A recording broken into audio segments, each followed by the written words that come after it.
Mak pula nak rekod ni. Okey dah. Okey, sekarang ni semua yang ada buku teks tu, okey buka muka surat. Okey, sana tunjukkan muka.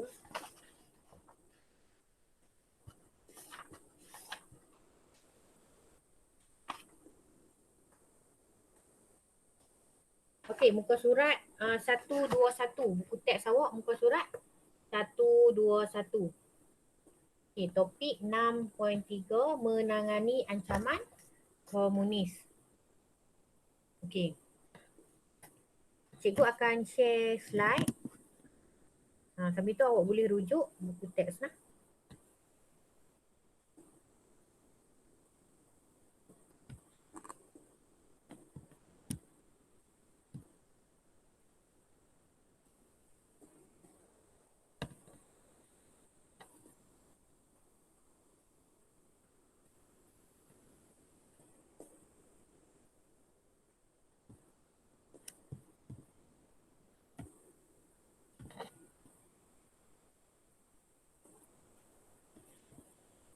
Okey, boleh nampak tak slide cikgu ni? Tolong respon tak?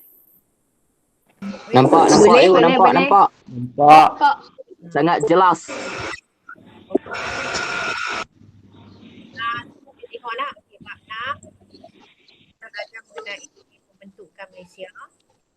Okey, hari ni kita akan belajar cabaran selepas pembentukan Malaysia tu. Okay, macam yang awak tahu sebelum ni, Malaysia ni dia menggabungkan antara Tanah Melayu, Sabah, Sarawak, Singapura. Okey, kita menggabungkan. Tapi Singapura bab 6.2 kita dah belajar mengenai perpisahan Singapura. Tutup mic Sat? Okey. Kita akan belajar 6.2, kita dah belajar pemisahan Singapura. Macam mana Singapura dikeluarkan daripada Malaysia. Okey, hari ni 6.3, cabaran seterusnya adalah menangani ancaman komunis. Okey. Yang pertama, ancaman keselamatan di Sarawak. Okey, pada masa penubuhan Malaysia tu, komunis tu dia ada banyak di Sarawak. Okey, yang kedua, ancaman keselamatan di Semenanjung Malaysia. Dan ada juga sepihan-sepihan komunis yang ada di Semenanjung Malaysia. Okey, komunis ni dia jadi ancaman lah kepada keselamatan negara. Okey, komunis ni dia macam pengganas lah. Dia nak tubuhkan negara dia sendiri. Dia tak mau tanah Melayu yang merdeka. Dia nak tanah Melayu ni di Sabah dan Sarawak ni dijajah oleh mereka, komunis ni. Okay, mari kita tengok kegiatan komunis. Okey, yang pertama kegiatan komunis adalah serangan bersenjata terhadap anggota pasukan keselamatan. Okey, komunis ni dia ada kelengkapan lengkap. Dia ada senjata, dia ada bom, dia ada peralatan perang. Jadi dia sentiasa menyerang anggota keselamatan. Okay, kemudian dia menyerap masuk ideologi komunis. Maksudnya dia menghasut penduduk Malaysia pada masa tu untuk join dia masuk komunis. Okay, yang ketiga dia buat sabotaj terhadap kemudahan awam. Dia musnahkanlah kemudahan-kemudahan awam seperti balai polis, sekolah, hospital dan sebagainya. Okay, sekarang kita tengok dekat ancaman keselamatan kat Sarawak. Okay, gerakan komunis di Sarawak ni dia bermula sejak pendudukan Jepun tu lagi. Okay, dia ada bahagian pertama dan ketiga di Sarawak menjadi sasaran utama komunis. Mari kita tengok. Okay, apa bentuk ancaman komunis ni dekat Sarawak ni? Yang pertama, gerakan politik. Yang kedua, dia buat serangan bersenjata. Okay, kita tengok gerakan politik dia. Okay, dia menentang gagasan Malaysia. Okay, masa Tanah Melayu, Sabah, Sarawak nak combine jadi negara Malaysia ni, komunis adalah orang yang menentang. Dia tak suka. Okay. Perdebatan mereka menyebabkan Sarawak memburu dan menangkap ahli yang terlibat. Okey, kerajaan Sarawak memburu komunis. Komunis ni dia melarikan diri ke Kalimantan, Indon lah. Okey, dan dia membentuk dekat sana pasukan rakyat Kalimantan Utara. Okey, dia nak membentuk Republik Komunis di Sarawak. Okey. Komunis lah. Komunis ni kalau awak boleh tahu sampai sekarang ni masih wujud. Okay, antara negara-negara yang mengamalkan komunis seperti Korea Selatan, Korea Utara, China, itu adalah negara-negara komunis.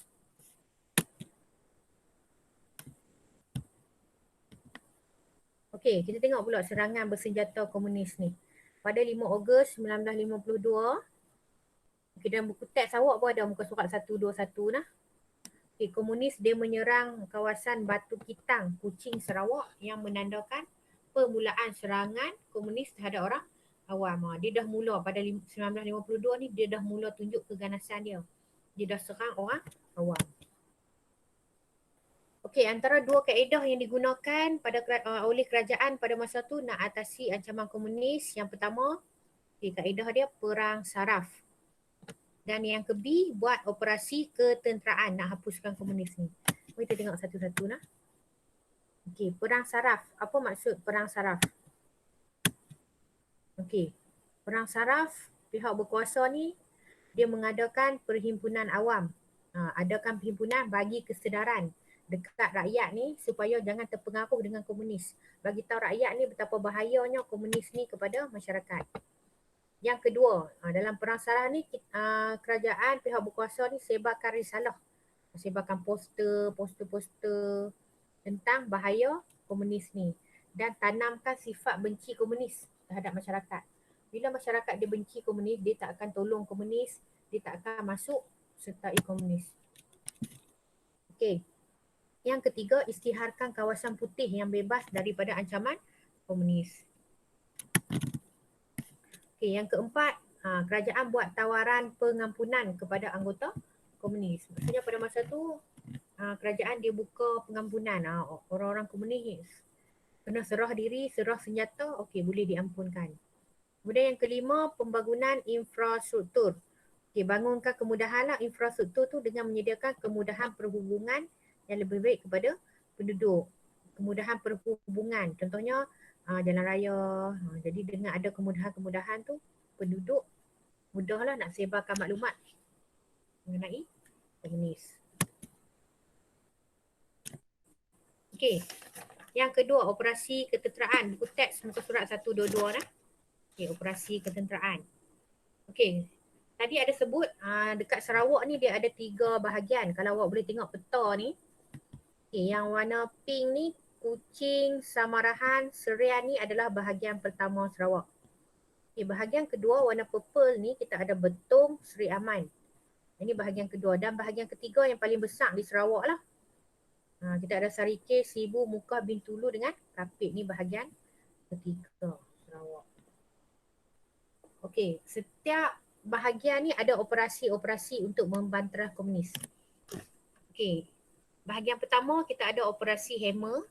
Bahagian kedua nama dia operasi Seri Aman. Dan bahagian ketiga kita ada operasi oleh Rescom. Kita tengok satu-satu nah. Okey, apa dia tu operasi Hammer.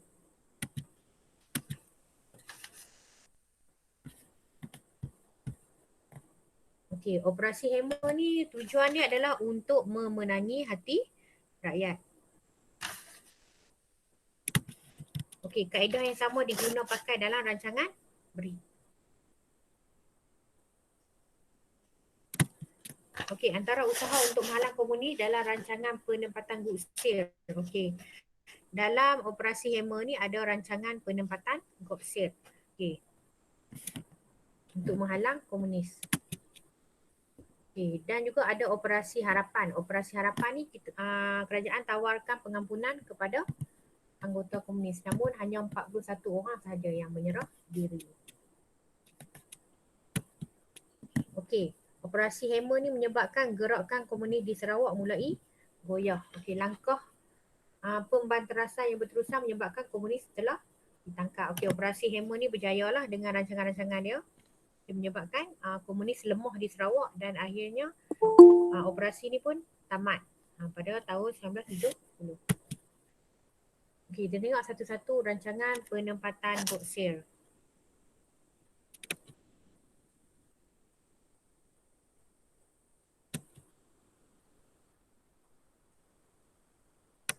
Okey, rancangan penempatan Godsir pada 30 Jun 1965, dia diambil sebenar nama Godsir, Pemangku Komisioner Polis Sarawak.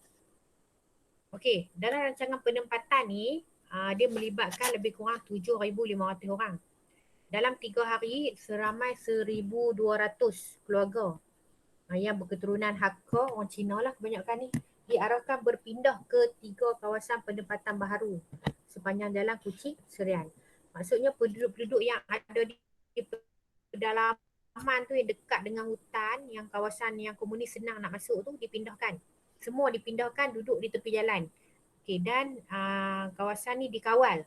Dikawal oleh askar-askar sepanjang masa. Perintah berkurung 24 jam sehari. Maksudnya mereka tak boleh keluar, duduk dalam tu sahaja. Makan minum pun semua dalam tu diberi. Okey, jadi bila buat macam tu, komunis ni payahlah, dia nak dapatkan makanan pun payah, dia nak dapatkan bantuan pun payah. Sebab kawasan kampung tu dikawal. Kemudian menjelang akhir tahun 1965, kerajaan dia buka kawasan penempatan semula. Okey, pindah balik penduduk, buat satu kawasan di Siburan, Beratuk dan Rapah.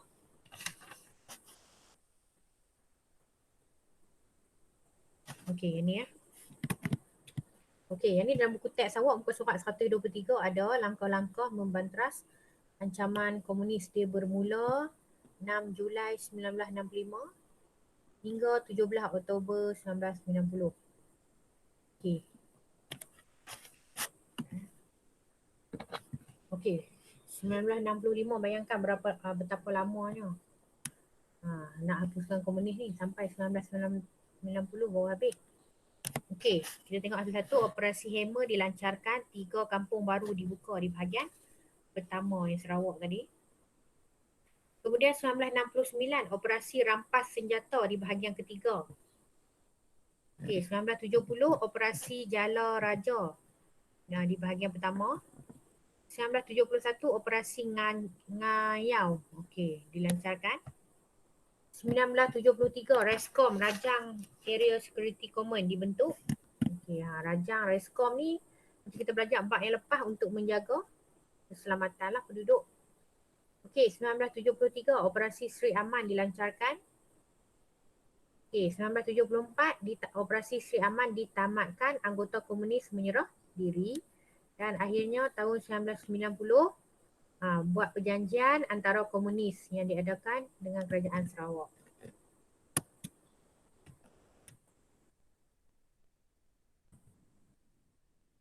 Okey, apa kesan operasi ketenteraan ni? Okey, pada 13 Oktober ni, disebabkan kerajaan Malaysia ni hantar tentera lah ramai-ramai untuk menghapuskan komunis. Jadi pada 13 Oktober 1973, boleh tengok lah dekat buku teks, muka surat 122 yang warna purple tu lah. Okey, Bong Kicok, pemimpin komunis ni, dia tulis surat kepada Ketua Menteri Sarawak pada masa tu, Datuk Patinggi Abdul Rahman, untuk berunding. Okey, komunis pun hantar surat. Dia rasa macam diri dia dah lemah dah, kepimpinan dia pun dah lemah, dia hantar surat. Okey, lepas beberapa hari lepas tu, 500 orang anggota komunis keluar daripada hutan dan menyerah diri. Okey, langkah membanterah komunis ni melalui usaha memenangi hati rakyat. Okey, menyebabkan komunis tak dapat sokongan. Ya, kerajaan Malaysia ni dia kena ambil hati rakyat dulu. Kan, bagi rakyat sokong mereka, barulah rakyat tak sokong komunis. Okay, pada 21 Oktober 1973 ni, Datuk Patinggi Abdul Rahman selaku Ketua Menteri Sarawak, dia menandatangani memorandum persahaman di Rumah Sri Aman. Anggota komunis CCO telah menyerah diri dan membawa kepada berakhirnya ancaman komunis di Sarawak. Kemudian kerajaan Malaysia pun membatalkan sekatan keselamatan di kawasan operasi Hammer di Kuching Serian. Dan sebabkan komunis serah diri, dah hilang ancaman komunis, jadi kerajaan Malaysia ni dah dekat dah. Dia batalkan sekatan yang dibuat tadi.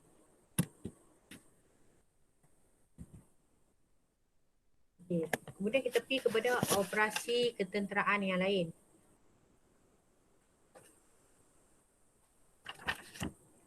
Okay, kita ada operasi letterbox. Okay, untuk mendapatkan maklumat pergerakan komunis. Kemudian bahagian 3 kita ada Rescom. Bahagian ketiga Sarawak sebagai Rescom untuk membantras komunis. Ini ke bahagian ketiga. Sibu, Muka, Kanowit, Sarike, Binatang dan Julau. Okay. Rescom ni singkatan kepada Rajang Area Security Command. Okay, operasi Sri Aman.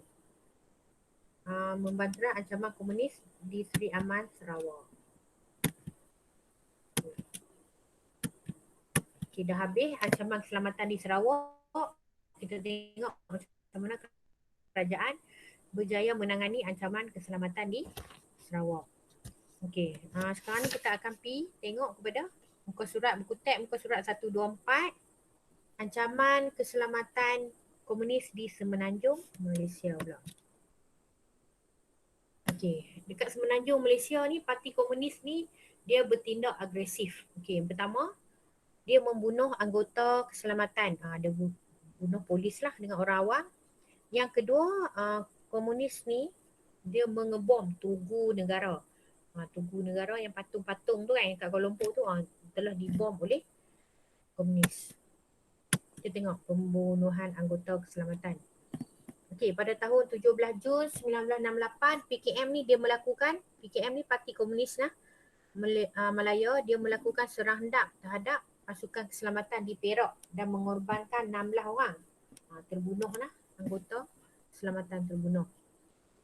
Kemudian pada tahun 1974 dia menembak mati, ni kejayaan terbesar dia pula, menembak mati ketua polis negara pada masa tu, Tan Sri Abdul Rahman Hashim. Okay, kemudian pada 13 November ni komunis ni dia menembak mati ketua polis negeri Perak, Tan Sri Koo Chong Kong. Okay.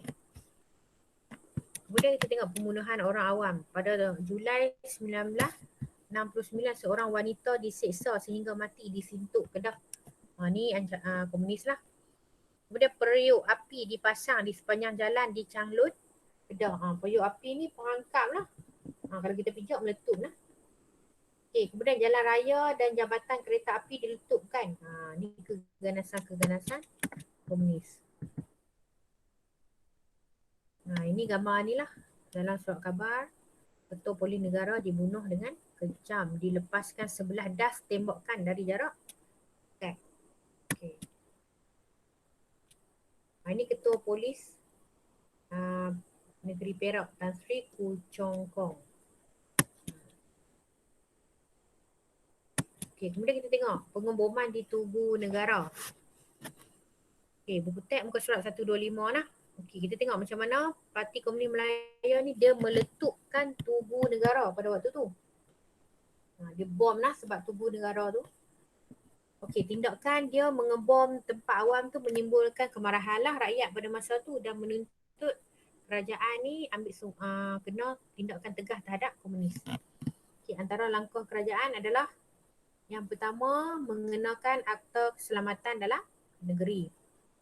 Okey, kemudian memperkuatkan perkhidmatan perisikan. Perisikan untuk mengawal kegiatan komunis. Okey, kerja membaik pulih Tugu Negara ni, Tun Abdul Razak Hussein ni dia buat kutipan derma untuk memperbaiki Tugu Negara yang kena bom tu. Okey, kerja baik pulih tu dilakukan oleh Christopher B. Carney, pensyarah Fakulti Seni Institut Teknologi Mara. Dia yang ambil alih membaik pulih Tugu Negara. Beberapa model rakyat tempatan digunakan sebagai wajah baharu pada Tugu Negara. Okey, Tugu Negara, cikgu tak tahu lah apa pernah pergi tengok ke tak Tugu Negara tu. Okey, Tugu Negara ni adalah gambar pahlawan-pahlawan kita lah. Pahlawan-pahlawan tentera-tentera dulu yang terkorban lah. Semasa menentang Jepun. Okey, kemudian kita pergi kepada usaha mengatasi ancaman komunis. Okey, antara yang pertama adalah usaha dia strategi counter insurgency COIN Dan satu lagi perjanjian kerjasama sempadan. Ini usaha-usaha nak atasi ancaman komunis. So tengok satu coin ni. Apa tu coin ni? Coin ni dia macam perang saraf tadi juga. Dia untuk memenangi hati dan fikiran rakyat bagi menyokong agenda dan dasar kerajaan memerangi komunis. Okey, strategi yang digunakan dalam coin ni adalah kerjasama antara pasukan keselamatan dan ahli politik dan agensi kerajaan untuk menjalankan strategi coin yang lebih berkesan. Kena ada kerjasama daripada 3 pihak ni. Okey, kemudian kerjasama sempadan. Yang ni kita buat kerjasama dengan Thailand lah. Komunis ni dia membina kemah di luar negara. Maksudnya dia ada dia ada port dia lah dekat luar negara, dekat Siam tu. Kerjasama dengan Thailand untuk sama-sama memerangi komunis. Kemudian membina pagar sempadan, ya. Sempadan antara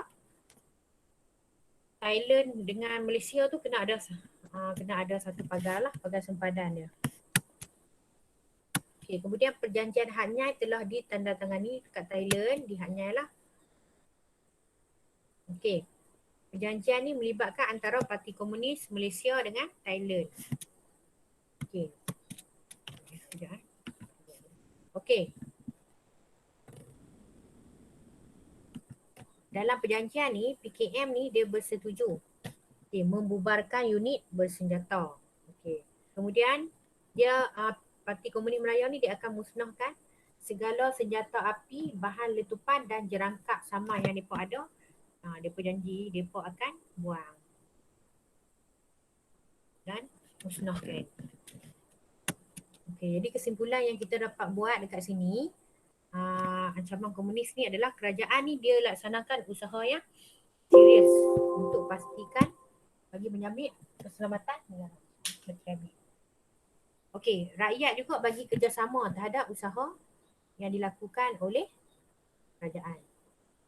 Okey, dengan termeterai perjanjian Hat Nyai yang tadi ditandatangani kat Thailand ni, maka rasmilah tamat gerakan bersenjata komunis untuk merampas kuasa serta menubuhkan sebuah negara Republik Komunis. Okey, jadi kesimpulan daripada tajuk ni, sebagai rakyat Malaysia, kita perlu berbangga dan bersyukur kerana usaha menghapuskan ancaman komunis ni telah berjaya dan mengembalikan negara kita dalam keadaan aman dan makmur. Sebab tu awak kena tahu apa yang kerajaan buat pada masa dulu yang menyebabkan negara kita sampailah aman. Kalau lah dulu kerajaan tak berjaya tangani komunis ni, mungkin negara kita dah jadi negara komunis. Mana tahu kan? Okey. Kemudian tamatlah untuk tajuk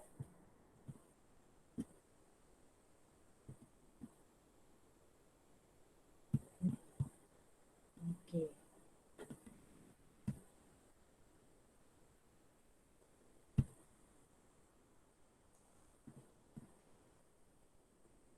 Okey. Sekarang ni semua ada 15 orang lah. Okey, semua tengok buku hot tip lah. Sebelum cikgu masuk topik 6.4 ni. Okey. Semua tengok buku hot tip muka surat.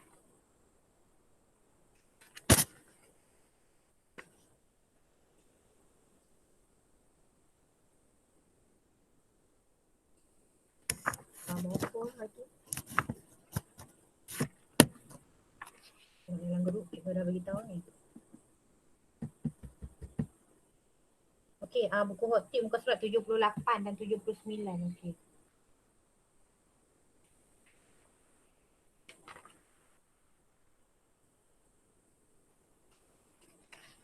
Okey, muka surat 78, 79. Okey, kita tengok 6.3. Okey, soalan nombor 3 ni. Nampak kan soalan nombor 3 ni? Muka surat 78. Okey, dekat buku hot tip ni, okey, ni antara soalan dia lah. Okey, Rajah menunjukkan cabaran dalaman Malaysia, pembangunan sosioekonomi, pemisahan Singapura dengan ancaman komunis. Apakah dua tindakan komunis di Sarawak yang mengancam keselamatan negeri tersebut? Okey, cikgu dah terang dah tadi apa yang komunis buat di Sarawak nah. Okey, yang B, jelaskan tindakan perang saraf pihak berkuasa di negeri Sarawak. Okey, ni pun kita dah belajar tadi mengenai perang saraf, apa tindakan dalam perang saraf. Okey, sekarang ni yang C. Okey, berikut adalah operasi ketenteraan di Sarawak. Operasi Hammer, Rescue dengan Ngayu. Okey, soalan C, kebat dia adalah wajarkah? Okey, bila dia tanya wajar, dia minta pendapat lah. Wajarkah operasi ketenteraan sedemikian diteruskan? Berikan alasan kepada pendirian anda. Okey, bila soalan ni dia tanya wajarkah, awak kena jawab wajar atau tidak wajar. Okey, kalau awak jawab wajar, bagi alasan. Kalau jawab tidak pun bagi alasan. Okey, operasi ketenteraan ni diteruskan sampai sekarang lah. Okey, operasi ketenteraan tu beri alasan. Muka surat 78. Okey, sekarang tak tengok. Okey, kemudian dalam buku hot tip tu awak tengok muka surat 157. Okey, kita tengok jawapan dia sah. Muka surat 157. Okey, semua tengok tak? Tolong on kamera, cikgu nak tengok bukti awak tengok dah buku. Tolong on kamera. Nak tengok bukti awak dah tengok buku ke tak? Okey, Izzat tengok buku. Nisah tengok buku. Salimah tengok buku. Fawaz. Syafiqah. Liana. Okey lagi. Afif dia tunjuk buku. Amin. Amin pun buku.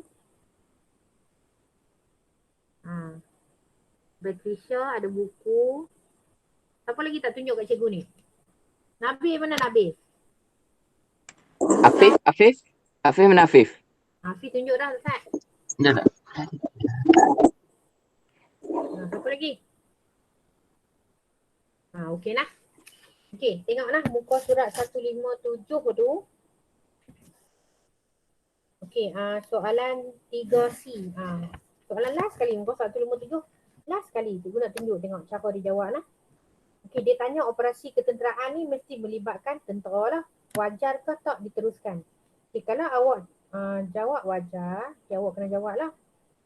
Okey, ambil balik kepala ayat tu, operasi ketenteraan sedemikian wajar diteruskan. Okey, bagi alasan huraian dia. Okey, menggunakan kekuatan ketenteraan, dengan menggunakan kekuatan ketenteraan dapat melemahkan gerakan komunis. Okey, contohnya merancang strategi ataupun membuat taktik perang. Sebab kita tahu tentera ni dia banyak taktik perang, dia lebih mahir mengenai perang berbanding polis. Kalau perang dekat hutan, perang dengan komunis, kalau kita hantar polis, habis kena hantar tentera. Okey, inferen. Okey, inferen ni kesimpulan lah daripada semua tu. Okey, dapat melindungi orang awam. Maksudnya operasi ketenteraan wajar diteruskan supaya dapat melindungi orang awam. Okey, sekarang ni kalau awak tengok kat sini, soalan 3C tu 4 markah. Okey, kalau awak jawab wajar tu dah dapat 1 markah. Huraian A yang pertama 2 markah. Huraian yang kedua B tu 3 markah. Contoh 4 markah, inferen 5. Dekat situ awak dah boleh dapat 5 markah. Okay, katakan kat situ awak nak buat faktor, boleh bagi faktor, huraian, contoh, inferen. Okay, boleh saya buat ayat sendiri lah. Okay, katalah kalau awak pilih tidak wajar pula, macam awak tak suka guna operasi tentera ni. Okay, tidak wajar. Okay, kerana apa? Alasan dia melibatkan usaha kerajaan. Tak payah guna tentera. Maksudnya kerajaan pandai-pandai lah buat apa-apa cara yang lain. Sebab apa? Alasan dia kos ketenteraan yang tinggi.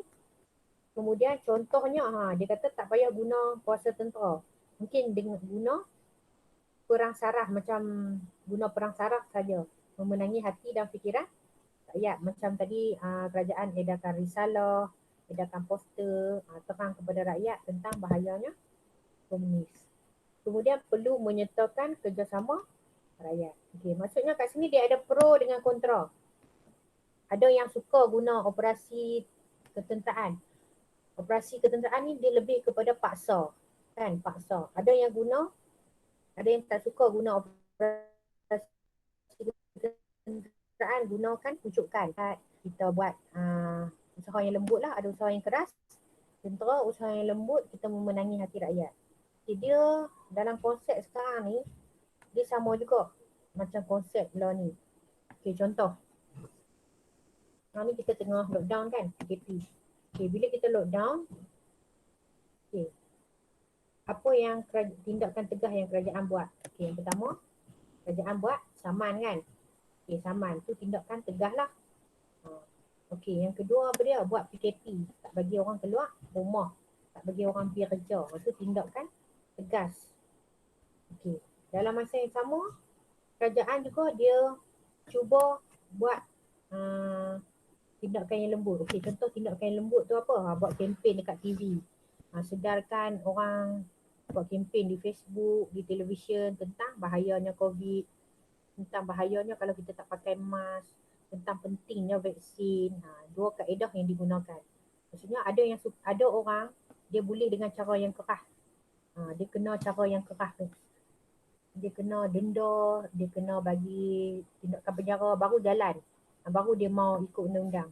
Ada pula setengah orang tu dia nak cara lembut. Cara lembut maksudnya kena pujuk, kena cakap elok-elok, baru jalan. Okay. Jadi sekarang ni cikgu nak minta pendapat semua.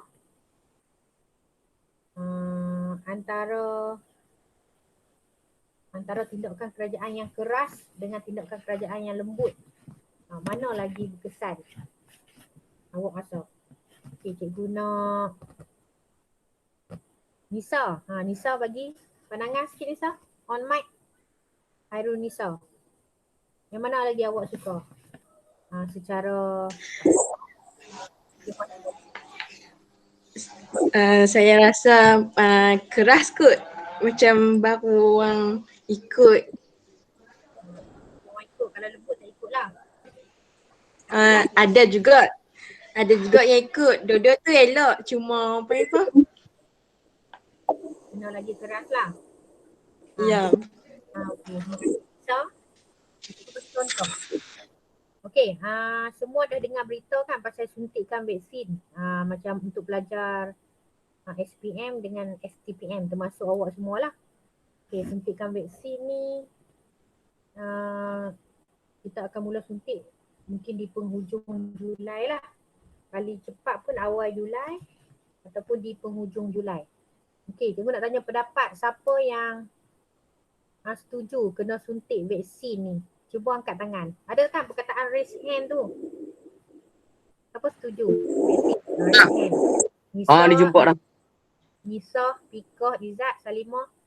Semua setuju nak suntik Okey, Alhamdulillah. Fawaz? Tapi saya takut cikgu. Takut? Pasal apa takut? Sakit tak? Tak sakit. Cikgu dah suntik dah hari tu. Memang tak sakit, tak rasa apa pun. Awak jatuh motor, kena jarum, kena pisau tu lagi sakit berbanding vaksin tu. Tak sakit mana pun. Tapi syukurlah lepas suntik, awak dah ada protection, badan awak dah ada antibody. Maksudnya, bolehlah lepas ni main sekolah dengan apa rasa selamat. Hafiz baru angkat tangan 2 kali, nak kena cucuk 2 kali Hafiz. Okey. Boleh lah, boleh cikgu sambung topik seterusnya. Dah nak pukul 1 dah ni tadi. Kita nak ligar Zohor pula kan. Okey.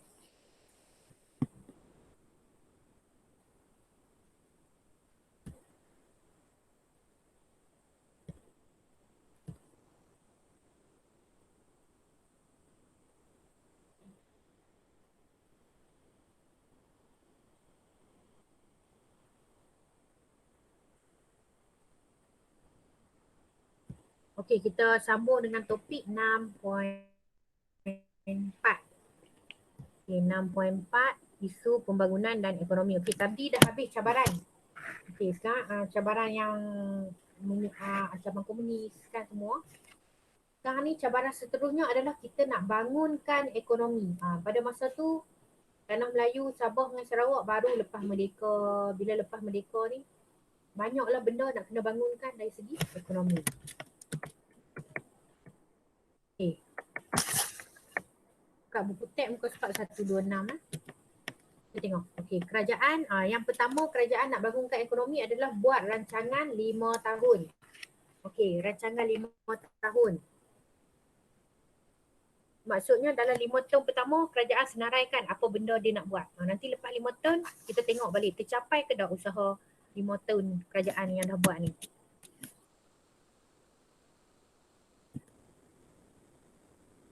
Okey.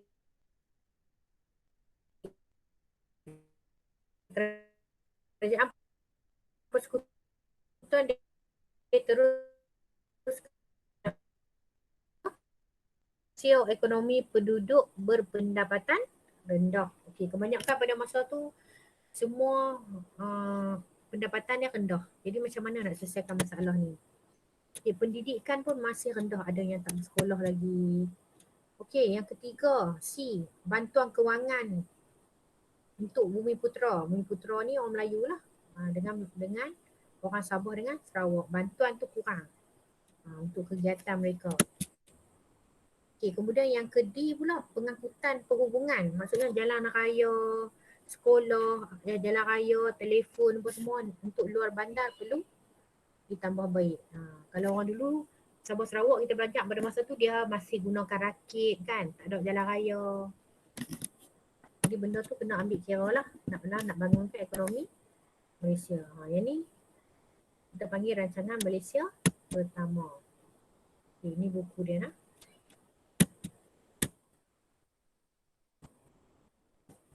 Apa isu dia dan usaha dia. Yang pertama, pada masa awal pembentukan Malaysia ni kita terlalu bergantung kepada ekspor jualan lah. Kita jual getah dengan biji timah. Tak ada benda lain, hanya bergantung kepada getah dengan biji timah pada masa tu. Yang kedua, harga bahan mentah. Bila getah dengan biji timah ni jatuh, jadi harga dia jatuh, jadi tak banyaklah untung negara kita. Kemudian penduduk pada masa tu ketinggalan dalam penggunaan teknologi dalam bidang pertanian. Pada masa tu pasti duk guna kebau, duk guna lembu kan. Teknologi pertanian tu kurang.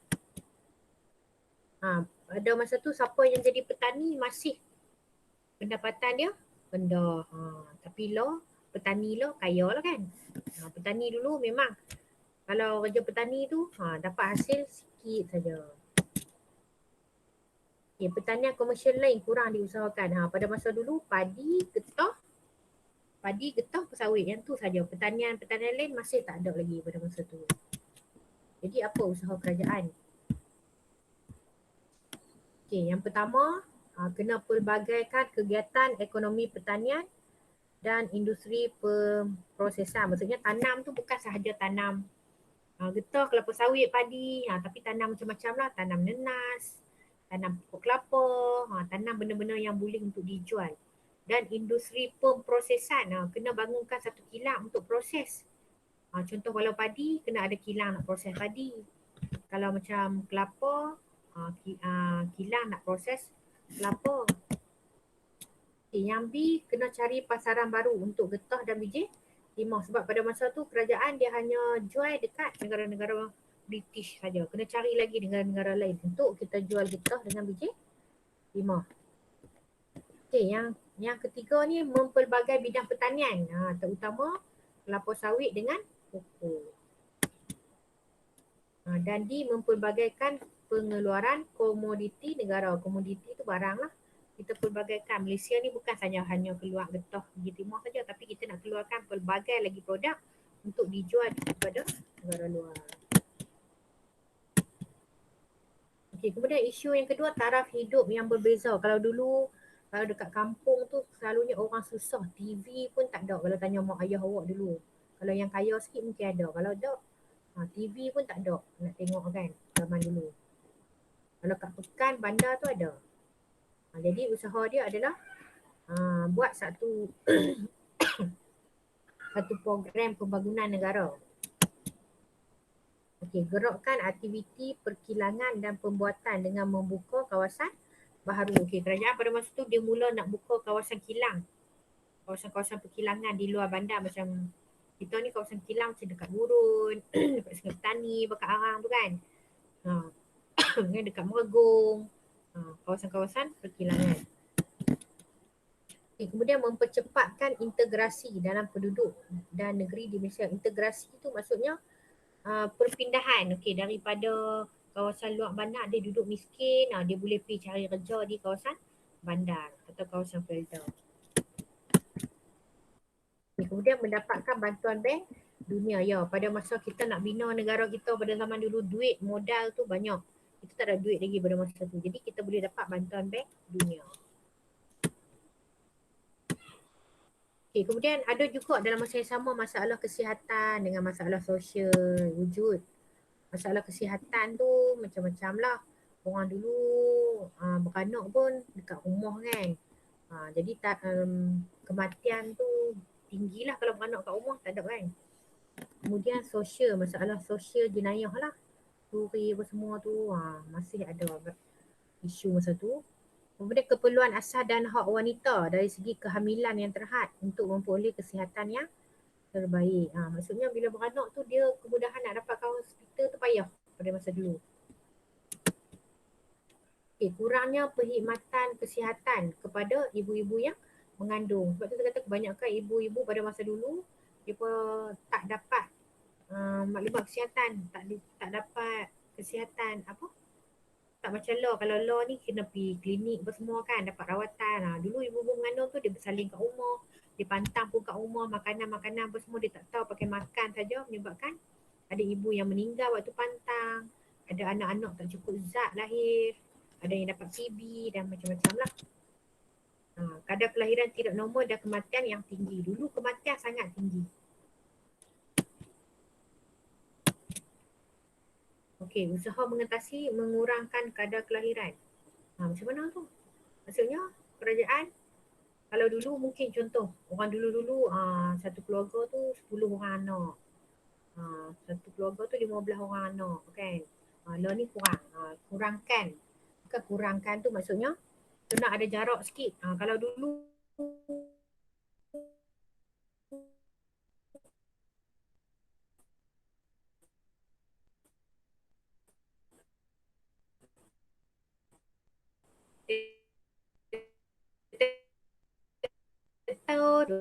keluarga tu macam mana kena rancang keluarga lah, makan ubat. Kena makan ubat. Kalau yang jenis beranak tiap tahun tu memang kena rancang keluarga. Takut adik baru umur setahun dah dapat baby baru.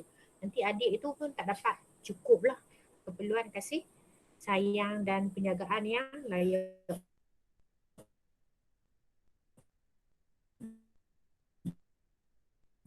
Bandar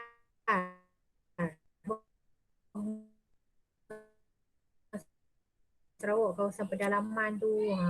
Cikgu tengok dekat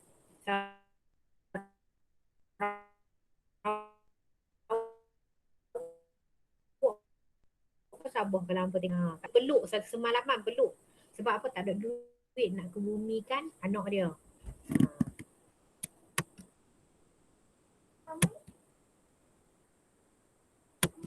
Okey, kemudian isu seterusnya adalah peluang pekerjaan yang terhad. Okay, peluang pekerjaan yang terhad. Tak banyak peluang pekerjaan pun, kemudian kadar pengangguran meningkat. Ramai orang yang tak bekerja lah pada masa tu. Jadi usaha mengatasi adalah menumbuhkan pusat latihan vokasional dan teknikal. Kalau macam sekarang ni awak boleh tengok sekolah-sekolah teknik, vokasional, IKM, Institut Kemahiran Mara banyak ditubuhkan untuk latih dalam bidang teknikal. Kemudian luaskan lagi peluang pekerjaan kepada penduduk. Okey, itu antara isu-isu yang berlaku dan usaha mengatasinya. Okey, sekarang ni dia bagi soalan, mengapakah usaha pembangunan negara? Usaha nak bangunkan negara ni jadi agenda utama kerajaan pada awal pembentukan Malaysia. Okey, ni soalan dia. Okey, cuba fikir-fikirkan kenapa pada mula penubuhan Malaysia ni benda pertama yang kerajaan fikir adalah untuk bangunkan negara. Kenapa? Kenapa pentingnya pembangunan negara ni? Okey. Kenapa pentingnya pembangunan negara?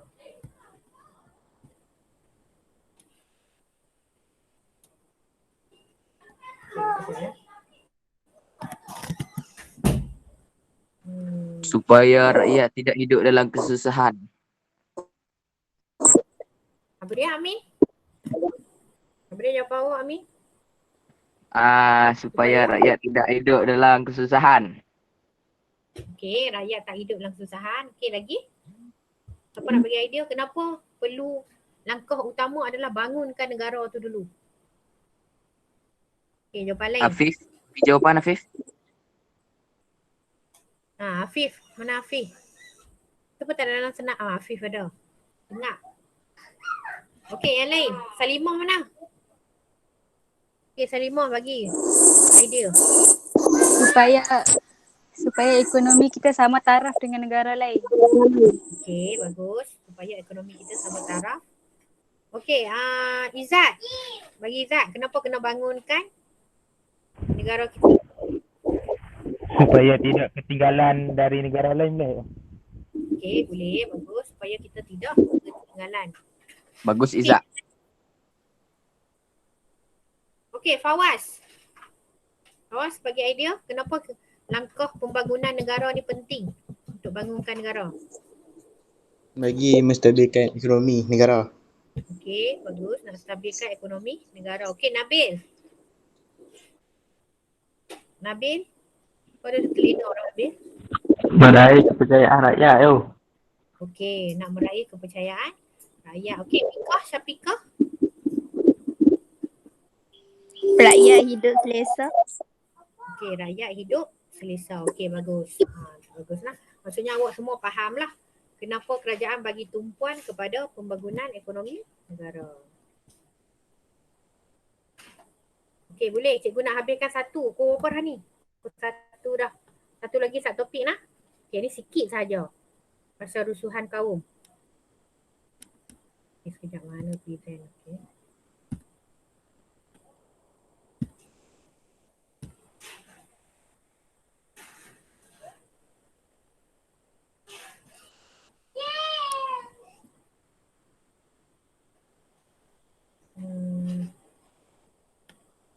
Mana lah. Okey, yang ni awak boleh tengok buku teks awak. Muka surat 129. Tragedi hubungan antara kaum. Dalam masa kerajaan nak bangunkan ekonomi, tengah bertempur selumus buat pembangunan sana, buat pembangunan sini. Siapa yang akan jangka kan boleh terjadinya peristiwa ni. Peristiwa ni kita kena ingat sampai bila-bila pengajaran untuk kita ni. Kita negara yang ada pelbagai kaum ni, kena belajar daripada sejarah. Apa berlaku? Tragedi hubungan antara kaum. Okay, cikgu share muka surat 129. Okay, peristiwa ini awak kena ingat lah. Sekejap nak highlight kan. Merah. Okay, dia berlaku pada 13 Mei. Saya tak lekat ni. Okay, berlaku pada 13 Mei 1969. Baris pertama tu. Okay, dia bermula bila peristiwa tu berlaku? Okey, beberapa hari setelah diadakan pilihan raya umum ketiga. Lepas pilihan raya tu, umum Malaysia yang ketiga, ada berlaku rusuhan kaum. Okey, sebab apa? Okey, keputusan pilihan raya tu menyebabkan berlaku ketegangan antara penyokong parti politik yang memprovokasikan keadaan. Maksudnya parti politik tu lah. Apa parti politik tu buat? Okey. Rusuhan antara kaum. Rusuhan antara kaum berlaku di negara kita. Dia lebih tertumpu di Kuala Lumpur, Selangor dan kawasan sekitar dia lah. Maksudnya kawasan ibu negara. Kita tengok faktor-faktor dia. Kenapa berlaku rusuhan kaum ni?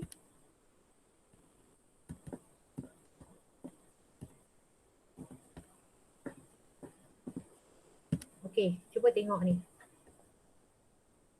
Nombor 1, rusuhan kaum. Okey, faktor atau punca dia. Okey, yang pertama, ketidakseimbangan dalam ekonomi dan sosial di negara kita, ya. Pada masa tu, orang Cina dia banyak berada di bandar. Orang Melayu dia banyak berada di kampung. Jadi tak boleh masuk lagi pada masa tu. Kemudian keputusan pilihan raya tu yang menyebabkan berlakunya rusuhan ni. Okey, bermula dengan kempen pilihan raya. Terdapat parti politik, dia menggunakan isu menyentuh sensitiviti sesuatu kaum semasa berkempen. Nampak tak pengajaran kat sini? Parti politik tu dia guna alasan kaum. Menyebabkan mencok-cok perasaan kauman tu. Mungkin orang Melayu, parti orang Melayu dia kata jangan sokong orang Cina, boykot orang Cina. Dia guna. Parti orang Cina pula kata boykot orang Melayu, jangan kawan orang Melayu. Jadi kat situ nampak hasutan berlaku menyebabkan berlakunya pergaduhan kaum. PKM, Parti Komunis ni ada lagi, dia ambil kesempatan semasa pilihan raya ni, dia pengaruhi penduduk supaya bermusuhan antara kaum, ya. PKM ni, Parti Komunis ni dia banyak orang Cina. Jadi dia akan pergi kepada orang Cina lah, dia hasut. Hasut orang Cina supaya benci orang Melayu, jangan terima orang Melayu, jangan biar orang Melayu ada kuasa. Jadi berlaku permusuhan. Okey, parti yang bertanding tu dia berkempen guna sentimen perkauman dan agama, ya. Untuk mendapat sokongan pengundi. Kalau dia parti Cina, dia nak dapatkan pengundi Cina.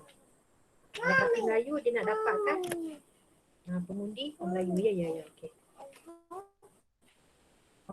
Okey. Kemudian seterusnya, faktor seterusnya adalah perarakan ke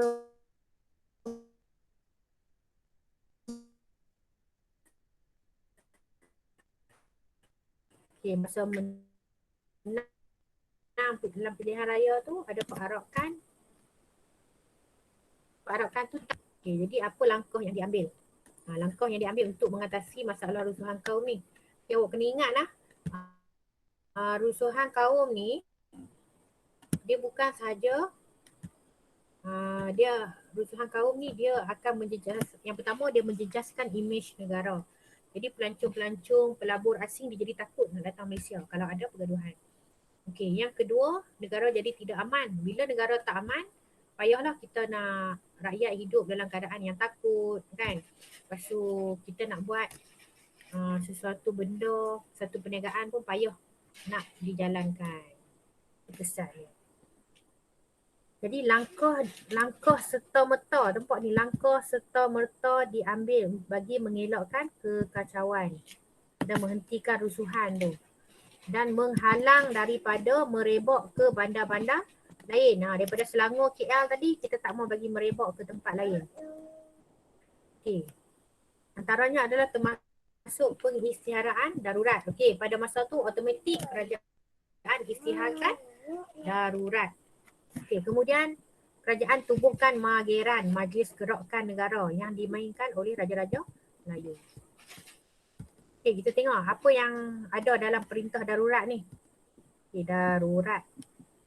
Okey, dibuat oleh Yang di-Pertuan Agong. Antaranya adalah perlembagaan digantung dan parlimen ditangguh. Macam kita sekarang ni, kita darurat kesihatan, parlimen tak bersidang, kuasa di tangan raja. Okey, mewujudkan pusat perlindungan di beberapa tempat semasa darurat. Pihak polis menguatkuasakan perintah berkurung, ya. Masa darurat ni perintah berkurung, lockdown jugalah. Orang ramai tak dibenarkan keluar dan dikendaki tinggal di kediaman masing-masing. Kemudian penubuhan jawatan kuasa bertugas untuk susun semula perkhidmatan penerangan kerajaan. Semua berita daripada pihak media ditapis kesahihannya, ya. Takut lagi menghasut rakyat, kan. Kerajaan akan pastikan bekalan makanan diperoleh penduduk. Penduduk-penduduk yang tak boleh keluar ni dipastikan dapat bekalan makanan. Okey, masa rusuhan, hasil daripada rusuhan tu dipindahkan ke pusat perlindungan. Semangat saling membantu ketika ketegangan di kalangan anggota masyarakat dapat dilihat. Pihak berkuasa memagar kawasan kampung baru, kawasan rusuhan lah, dan menjadikan kawasan perintah berkurung yang besar.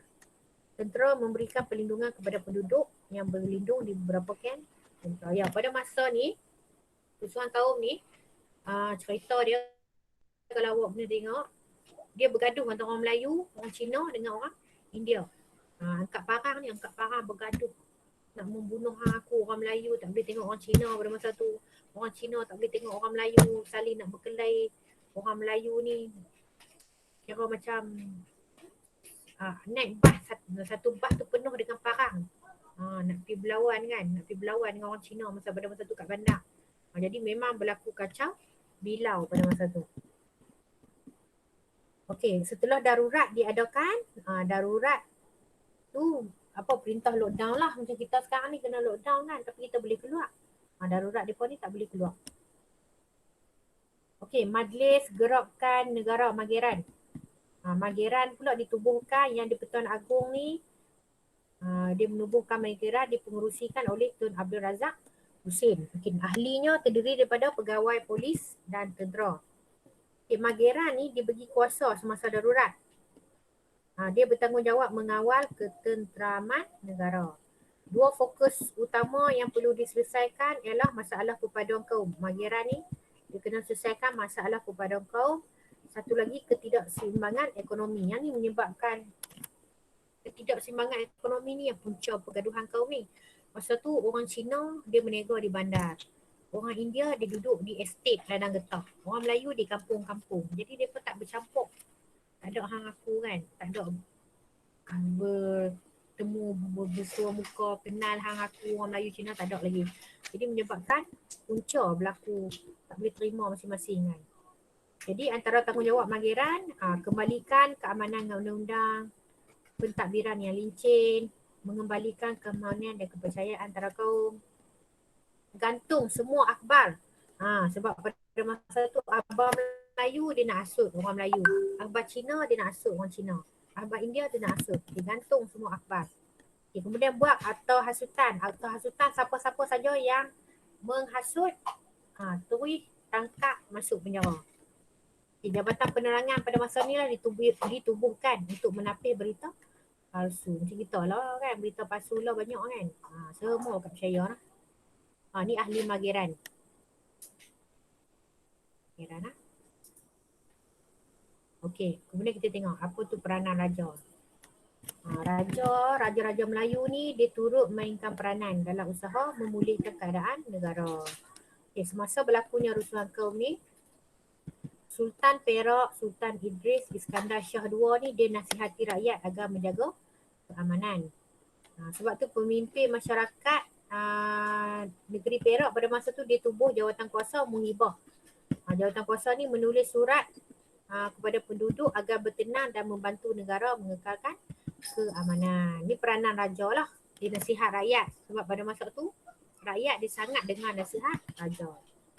Di negeri lain pula raja meminta rakyat bertenang dan patuhi undang-undang. Tu peranan raja. Raja kena nasihat lah. Okay, don't let this happen in Perak. Ini nasihat daripada Sultan Perak. Okay, habis untuk 6.5. Maksudnya kita dah habis lah kan tajuk kita kan. Dah habis tajuk bab 6. Okay, dah habis tajuk bab 6. Sesuai dah kan, dah azan dah 1.19.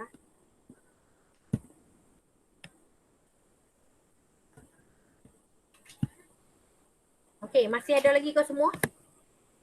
Semua masih ada lagi dah?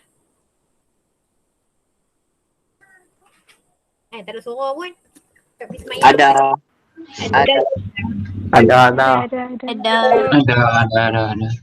Izzat ada. Izzat ada. Amin. Okey, bagus Izzat. Okey. Ada. Disebabkan cikgu dah terang, jadi untuk kukuhkan lagi pemahaman hampa, macam biasalah buat latihan buku worktip ni awak tolonglah buat. Cikgu tak mau jadi macam tahun lepas. Tahun lepas dia pemain banyak. Kan bila cuti sungguh-sungguh, kerja pun tak mau buat langsung.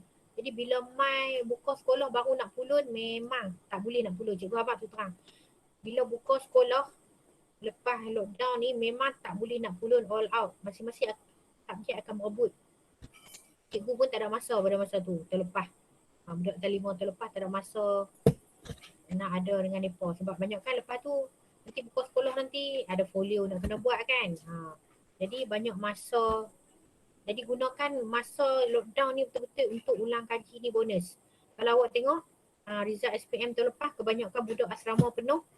Kan budak-budak asrama penuh ni ranking dia naik. Sebab apa?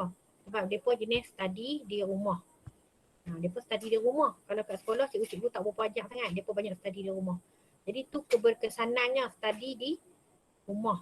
Berbanding harap cikgu sangat. Okey, jadi latihan awak ni senang saja. Jawapan semua dah ada kat belakang. Cikgu cuma nak awak tulis balik je, revise kan. Okey, tolong jawab muka surat 78. Lagi cikgu akan hantar dalam grup lah. 78, 79. Okey. Muka surat tu. Muka surat 79, 6.3, 6.4 dengan 6.5. Okey, soalan esei macam biasa. Soalan esei ni. Soalan esei jawab dalam buku latihan. Soalan struktur jawab dalam buku ni. Okey, boleh? Boleh tak? Respon? Boleh. Boleh. Tahun ni kami serius cikgu. Jangan risau. Okey. Kelas kita ni habis pukul 2.50 tau. 2.50. Kalau ikut kelas hari ni. Jadi boleh sempat lagi lah buat latihan. Sekali pergi semayang pun dulu Zuhur. Lepas tu sambung buat latihan lah. Okey, kalau tak ada apa-apa cikgu tamat kat sini. Boleh sambung buat latihan lah. Okey, boleh semua? Boleh. Okey. Boleh. Terima kasih. Terima kasih cikgu. Boleh. Okey, assalamualaikum. Terima kasih cikgu. Salam. Terima kasih cikgu. Terima kasih cikgu. Terima kasih. So, yang join hari ni lah. Okey.